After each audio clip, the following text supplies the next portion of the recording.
ଜୟ ଜଗନ୍ନାଥ। ଆଜିର ଗୋଟେ ମିନି ବ୍ଲଗକୁ ଆପଣମାନଙ୍କୁ ସ୍ୱାଗତ। ଏଇଟା ଥିଲା ମୋର ପୁରୁଣା ବର୍ଷର ଶେଷ ବୁଲାବୁଲି।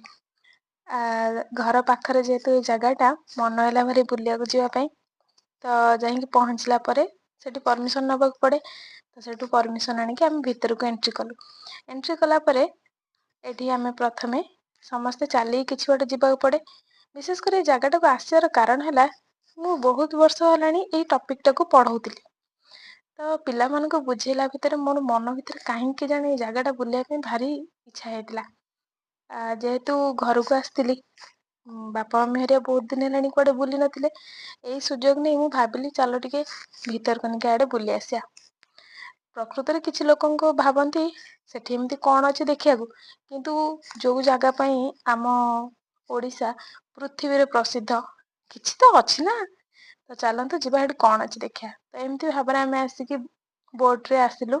ଆସିକି ପହଞ୍ଚି ଯାଇଥିଲୁ। ବୋଟ୍ରେ ବସିକି ଦି ସାଇଡ୍ରେ ଯୋଉ ଦୃଶ୍ୟ, ସତରେ ଦେଖୁନାହାନ୍ତି କୁମ୍ଭୀର କେମିତି ଚାହିଁଛି ଯେମିତି ଖାଇଯିବ। ଏମିତି ତ ଶୋଇଛି ଯେମିତି ମରିଯାଇଛି, କିନ୍ତୁ ପ୍ରକୃତରେ ସେ ମରି ନଥିଲା, ପୁରା ଜୀବିତ। ଖାଲି ପାଖକୁ ଯାଆନ୍ତୁ ନା, ପୁରା ଜଳଖିଆ କରିଦବ ସେ ଆପଣଙ୍କୁ। ତ ଏମିତି ଭାବରେ ପୁରା ଯେତେ ବାଟ ପର୍ଯ୍ୟନ୍ତ ଆମେ ଗଲୁ, ଭାରି ବଢ଼ିଆ ଲାଗିଲା।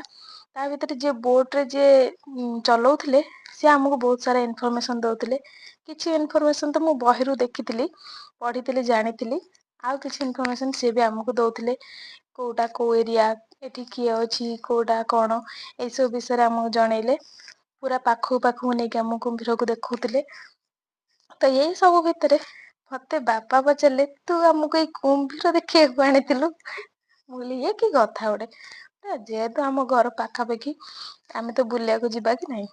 ତ ଆମେ କେବଳ ଯାଇଥିଲୁ 4 ଜଣ।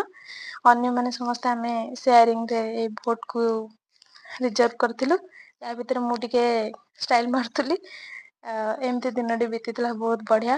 2025ର ଶେଷ ବୁଲାବୁଲିଟା ମୋ ପାଇଁ ତ ବହୁତ ଭଲ ଥିଲା। କାହିଁକିନା ଏ ସବୁ ଜିନିଷ ମୁଁ ପିଲାମାନଙ୍କ ସହିତ ସେୟାର କରିଥିଲି, ତାକୁ ଏଇଟା ମୁଁ ନିଜେ ଆଖିରେ ଦେଖିବାକୁ ପାଉଥିଲି। ତ ସବୁର ଭିଡ଼ିଓ କରିଥିଲି, ଆଣିକି ପିଲାମାନଙ୍କୁ ବି ଆଉଥରେ ଦେଖେଇଲି। ତାପରେ ଆମେ ସେଠୁ ଆସିଲା ପରେ ଆସି ପହଞ୍ଚି ଯାଇଥିଲୁ ଯୋଉଟାକି ମ୍ୟୁଜିୟମ୍। ସେ ମ୍ୟୁଜିୟମ୍‌ରେ ଆକ୍ଚୁଆଲି ମୁଁ ଏତେ ସମୟ ତା ଦେହରେ ଟାଇମ୍ ଦେଇନି, ଖାଲି ଯାହା ଭିଡ଼ିଓ କରିଦେଇଥିଲି। ସେତେବେଳକୁ ଲେଟ୍ ହେଇଯାଇଥିଲା। ଯୋଉ ମରିଯାଇଥିବା ସବୁ କୁମ୍ଭୀର, ଡଲଫିନ୍, ଏମାନଙ୍କର ସବୁ ସ୍କେଲିଟନ୍ ଗୁଡ଼ା ସେଠି ଅଛି।